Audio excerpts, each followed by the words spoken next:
I am Olbar, strength of my people, voice of our land, bearer of Oh, hey dude, check this out.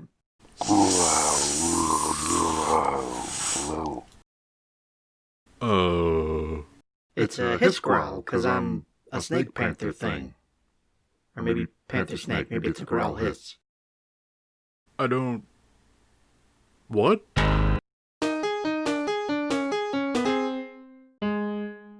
Hi, I'm Dave, and this is Dave's Weird Project. In today's episode, I'm painting another Elfquest miniature, Olbar Mountain-Tall, cast in 1982, almost as old as I am. Let's see what happens when we do it.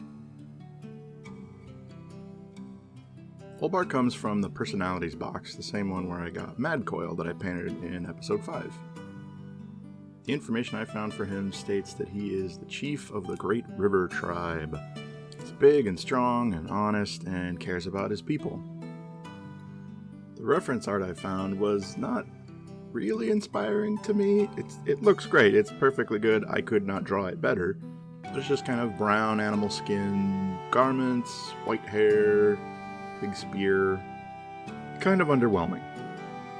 I thought maybe if the leather or cloth that he's wearing is red, that might punch it up a little bit. Plus I just love painting red cloth. So after a zenithal highlight, I base coated everything except his hair in brown. The skin tone works up from brown. I wanted the red to work up from brown because it did come from leather originally. The spear and the horn are going to be a bone color, and that works up from brown. So really everything needed to start brown. Yeah. Started working on his skin tone next. I really only have one good skin tone color right now, so all of my minis are going to be the same tan flesh, but you know, it's okay. I'll get some better representation eventually. Lyla the Mini Witch just put out a video about painting skin tones and using different ranges of color, and I found that really inspiring, so I might follow along with that soon. Then I started putting in the red over the cloth, and oh man, I'm already in love. I just love red cloth. I don't know why. Having the brown as the undercoat on this was surprisingly interesting. I really liked it. Normally I do something like a purple, a darkish purple to layer up to red on cloth, but this was really interesting. I'm glad I did it. Once I had the red all blocked in on the cloth, I went back and put on another layer of skin tone, and then started working on the bone color for the horn and spear. Then, following a pretty traditional formula, I started to deepen the shadows, start adding depth, first with a flesh wash over the flesh tone areas. Note how much I got on the face, kind of by accident. This is okay, this stuff dries a little bit slowly, and you can come back with a damp but otherwise clean brush to pull some of that away and reapply it to a different part of the model. Then I used a brown wash on the red cloth and on the bone color parts like the horn and the spear to add some shadows and depth to that. While that was drying, I started base coating the hair with black, taking it back down from the white highlight. I tend to jump around on models as I wait for one part to dry and work on something else. I find this is the best process for me, but if you like to focus and wait for things to dry and go right back to that area, that's good too. It took a couple coats of the black to get the hair back down to the depth I wanted it. While I waited for those coats to dry, I went back to the red cloth and the boots to start bringing up that vibrancy again after the wash. So applying just to the highest peaks of the folds in the cloth, the edges of the boots, that kind of thing. I just applied some pretty pure red. To add some hue contrast and a little bit more visual interest, decided that Olbar's spearhead is a magic green rock. I don't know if this is true to the lore, but I think it's pretty cool that he would have a magic green rock on a stick. It took several coats during the process to get the green up to where I wanted it, so I just kept coming back to it in between other spots. Coming back to his hair, I wanted him to be graying, a tribal elder, venerable. So I thought several successive dry brushes of lighter and lighter gray could pull that off, and I think it went okay. This is the darkest gray here, basically gray with a healthy amount of black mixed in. then adding more gray to the mix to lighten it up even more. And then mixing in some bone white and doing just a very light dry brush on just a few spots closest to the top of his head. Then I came back to the face to start adding in highlights back to the skin tone. Although I kind of messed up a little bit and added the wrong highlight color to bring that up. And it ended up looking kind of a sickly green. So that's okay, it's just paint. We go back over it again with the highlight color fixed, and eventually it looks about right. And then I use that highlight color on the other parts of the exposed skin as well. I wanted to come back and add a little bit of a kick to the staff, so I painted some thin black lines in a upper left to lower right diagonal motion, kind of all around it in randomly spaced spots. I don't know if they're markings he added or cracks in the bone or wood or whatever it is, but I think they just kind of add some interest. Here I make my first attempt to put some light color into the eyes. It didn't go great, but that's okay, it's just paint. I ran a thick line of a very bright green along the edge of the spear tip to try to give it a sort of a glowing look. I'd follow this up again with a thinner line, second coat, to add to the brightness right on the edge. He had a loop or necklace of hide or rope or something around his neck, so I took that back to brown to make sure it was defined and stood out. Then the last step, I returned to the eyes, first covering them over with the flesh tone, and then coming in with the lighter color very carefully to try to lighten up his eyes. His eyes are very small, and I didn't want to try to do anything with pupils because I didn't really think I could get it right.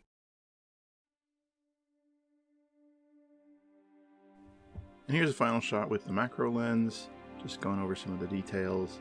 I really like how the red cloth and the boots came out. I'm also pretty happy with the skin tone on the arms and the legs and the chest. Face could have been better for sure. Also, I think I could have done more with the spear and those marks, maybe adding a secondary color to give them some depth, a little bit of impression of a 3D, like scratches or something. You can see some spillage of the brown from the strap around his neck spilling onto the chest there. Could have cleaned that up a little bit more. Overall, though, I'm happy with it. So there we have it. There's Olbar. I think I enjoyed doing it. He came out okay. I challenged myself in a couple of places, and probably could have challenged myself more in others. Before I get to the lessons learned, I'll do all the standard pleading. Please, if you enjoyed this video, tap that like button, maybe consider the subscribe and share buttons. It helps grow the channel. If you want to consider supporting the channel directly, I have some links down below. I've got a book on Amazon that I wrote, and it's pretty cheap for your e-reader. And there's some affiliate links to things that I use. If you buy from that link, I get a little kickback, no extra cost to you. Going to the lessons learned now. I do these projects as much to learn something as to make something. So let's take a look and see what I think I learned. On the crafting side, I definitely need to work on my patience and diligence at the start. Olbar had some flash and things on him from his casting, and I just completely glossed over them. Not literal gloss, but skipped over them when I was getting him ready, so he had kind of nasty flash bits when I was painting him. These are old miniatures, old casts, and the production process wasn't as great back then, so I need to be especially careful with these. So I'm going to try to do that better. I need to get some more skin tones to bring up the range of possibilities I can do when painting people. I have sort of a philosophy of not buying too many paints and relying on mixing instead. I feel like you get a more natural progression that way. You can take one paint and adjust it slightly with another, and it's still closer to that original color, and you can get better blends that way. That said, flesh is tricky, and having pre-formulated colors that work well together I think would be a boon to painting skin, faces, things like that. I mentioned earlier that I feel like I challenged myself in some places and not in others. One place I think I could have maybe done a little bit more interesting work is on the red cloth. I've watched a lot of videos lately about putting texture on cloth with paint, using patterns and things to give the illusion of a different type of material. And I maybe could have done that with Olbar. I think it would have, if done well, it would have added a lot of interest to the piece. Definitely need to practice eyes. They're tricky. And in that vein, I need to keep my brushes in better condition. I'm trying, but I think there's some steps I'm missing somewhere to keep the tips nice and sharp. So, got to keep working on that. Also, I think the spray varnish, the matte varnish I'm using, is really not matte enough. In those final pictures, you can see Olbar still looks pretty slick. I need to double check that spray and make sure it actually says matte. And figure out what I'm doing. I may need to go to a brush-on varnish. On the video side, you may have noticed partway through the video I put up a little piece of text saying new camera setup. And yeah, I was starting out with my camera rig from the last episode, and I decided it really wasn't working out, as you may have heard in that episode. So I decided to bite the bullet and buy an armature that was pre-purposed for doing this kind of thing. And it works really well. I can adjust it pretty much wherever I want. My phone mount, little doohickey that goes on a tripod, fits really well on it, and I can just kind of do whatever I need to do. So that's a good lesson learned. Sometimes you got to do a little bit of investment. Also, I feel like the best camera setup in the world isn't going to help you if you aren't well practiced in being on camera. And that includes painting the miniatures as well. So I need to accept that there's more practice I need to do at keeping the miniature in frame, well lit, in focus, that kind of thing. I think maybe a camera that has manual focus, I've heard a lot of people talk about autofocus messing things up, that might help. But still, practice, practice, practice. During editing, I've noticed that this green screen setup it's good, but it can still be tricky. The lighting is really important, and I don't have consistent lighting here, so I'm gonna have to work on that. Just this morning, when I turned it on, everything was fuzzy, and so I had to adjust the color, and then when I shifted from my right to my left to go from crafting lessons to video lessons, everything went fuzzy, because I guess the light on my face was different from this angle. So we need to get more consistent lighting in order to make this less fiddly.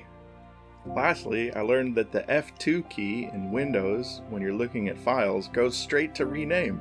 So I don't have to right click and say rename anymore. So there's a hot tip for all you Windows users out there. Hi, I'm Dave, and this is Dave's Weird Tech Support.